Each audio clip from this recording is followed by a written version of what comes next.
We looked at creatinine clearance, we looked at pharmacology and PK/PD of aminoglycosides. We also looked at traditional and extended interval empiric dosing of aminoglycosides. Now, the last learning objective is, given a patient with a gram-negative infection, select an individualized aminoglycoside dose and frequency based on serum aminoglycoside levels. Aminoglycosides follow first-order kinetics, also known as linear kinetics. And the reason this is called linear kinetics is because if you plot the natural log of aminoglycoside plasma concentration on the vertical axis and time on the horizontal axis, then you can actually get a linear relationship between two levels. This is assuming that the two levels are after the infusion and after the distribution phase.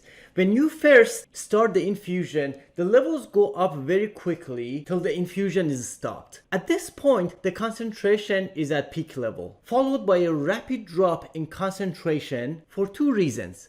One, the kidney starts to clear the drug, and two, the drug is also distributing into tissue throughout the body. This is known as the distribution phase. Once the distribution phase is over, meaning that all tissue is filled with the drug, then the levels drop at a slow rate because it is now only due to clearance by the kidneys. And it's during this phase that we would like to get levels to calculate the slope of the line, which would give us the elimination constant, or negative K. You can use the famous equation C equals C naught times e to the negative KT. And basically means that your final concentration equals your initial concentration times e to the negative kt. And the t is the time between the initial concentration and the final concentration.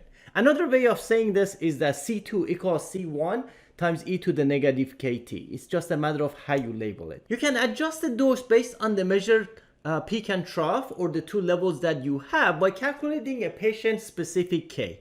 And the way that you calculate the patient-specific K is by rearranging that equation to solve for K. So imagine that your first level is here after the distribution phase, and we're going to get that level at time 1, and then you get the second concentration later during that same dosing interval, and that will be at time 2, and then the time that it takes between the two concentration would be the delta T.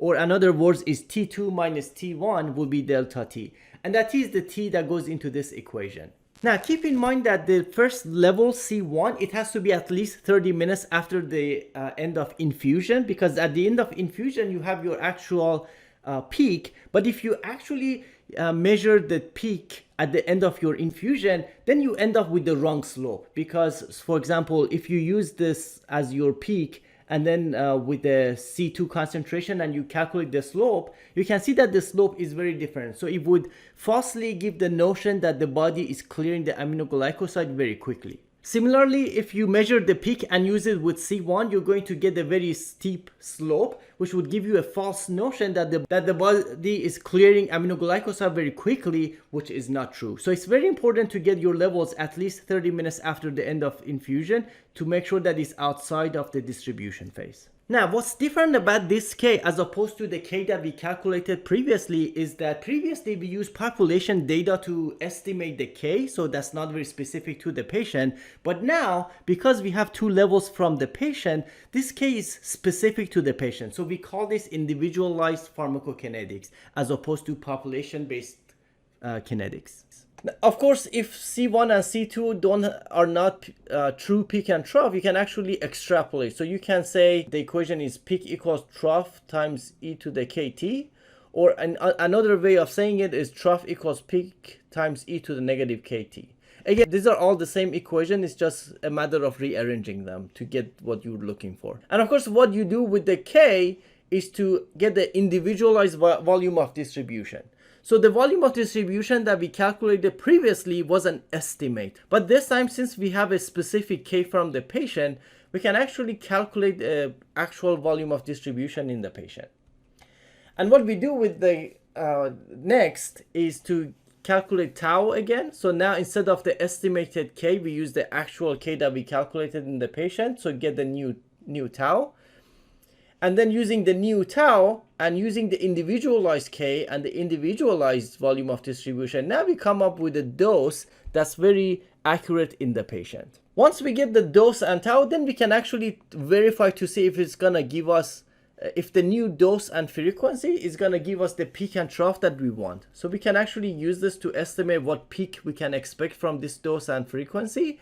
So you plug it in and it will tell you what the peak is, and then you use this peak here to see what trough it would give you.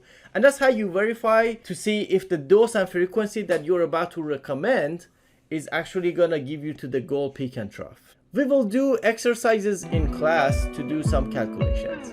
This concludes this presentation.